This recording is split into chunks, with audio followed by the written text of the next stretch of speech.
কাৰণতে নহওক আমি যেনেকৈ আশা কৰা ধৰণেৰে আগত আমি আপোনালোকৰ পৰা সঁহাৰি কিন্তু পাবলৈ সক্ষম হোৱা নাই। মই কিন্তু ত্ৰুটি কৰা নাই। মই আহিছোঁ, আপোনালোকৰ লগত বহিছোঁ, মই ভোট বিচাৰিছোঁ, কিন্তু সেইটো হোৱা নাই। যাৰ কাৰণে কেতিয়াবা আমাৰ মানে ডাউট হয় যে কি হ'ব এইবাৰ।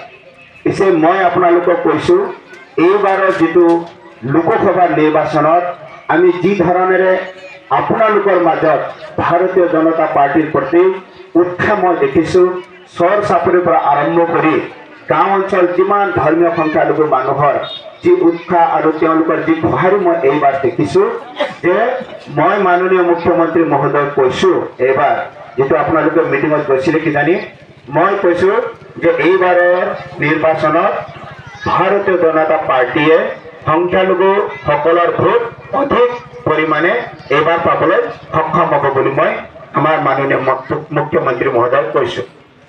মই ঠিক কৈছোঁ নে কোৱা নাই? এইবাৰ আমাৰ মাইনৰিটি সমাজত মই য'তে গৈছোঁ, আগৰ যিটো আপোনালোকৰ এটা সঁহাৰি আছিলে, সেই সঁহাৰিৰ তুলনামূলক হিচাপে এইবাৰৰ সঁহাৰি কিন্তু অভূতপূৰ্ব আছে। ইয়াতে চাওক, আপোনালোকে যি ধৰণেৰে ওলাই আহিছে, আপোনালোকে যি ধৰণেৰে আজি আমাক শুনিবৰ কাৰণে আপোনালোক ইয়াত ওলাই আহিছে, মোৰ দৃঢ় বিশ্বাস যে আপোনালোকে বুজিছে যে ভাৰতীয় জনতা পাৰ্টিৰ বাহিৰে বিকল্প আমাৰ উন্নয়নৰ বা আমাৰ ভৱিষ্যতৰ কাৰণে হ'ব নোৱাৰে।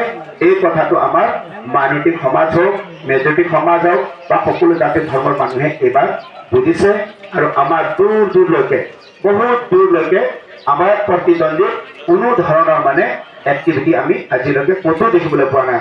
মই ইমান মিটিং কৰি আছোঁ, দিনত 8টা মিটিং কৰি আছোঁ, প্ৰতিদিনে মিটিং কৰি আছোঁ, কিন্তু মই সঁচাই কৈছোঁ যে অন্য ৰাজনৈতিক দলৰ তেনেধৰণৰ কোনো এক্টিভিটি প্ৰচাৰ কৰা মই আজিলৈকে দেখিবলৈ পোৱা নাই। ইয়াৰ অৰ্থ এইটোৱেই যে ৰাইজে এইবাৰ ভাৰতীয় জনতা পাৰ্টিৰ বিপুল সমৰ্থনত ভোট দি জয়যুক্ত কৰিব। শ্ৰদ্ধা ৰাইজ,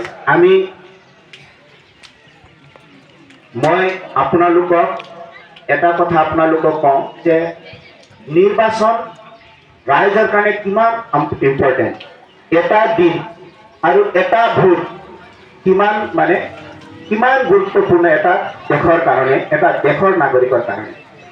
আপোনালোকে অলপ মন কৰক, 2014 চনৰ আগত যি চৰকাৰ আছিলে, সেই সময়ত আমাৰ অসমখনৰ অৱস্থা কেনেকুৱা আছিলে, আৰু 2014 চনৰ পাছত যেতিয়া মোদী চৰকাৰক ভাৰতৰ জনগণে বা বিজেপিৰ এনডিএ চৰকাৰক যেতিয়া ভাৰতৰ জনগণে মোদীৰ নেতৃত্বত প্ৰধানমন্ত্ৰী নিৰ্বাচন কৰাৰ পাছত আপোনালোকে দেখিছে যে কি ধৰণৰ গোটেই ভাৰতবৰ্ষত এক বিপুল অদ্ভুত পৰিৱৰ্তন আমি দেখিবলৈ পাইছোঁ।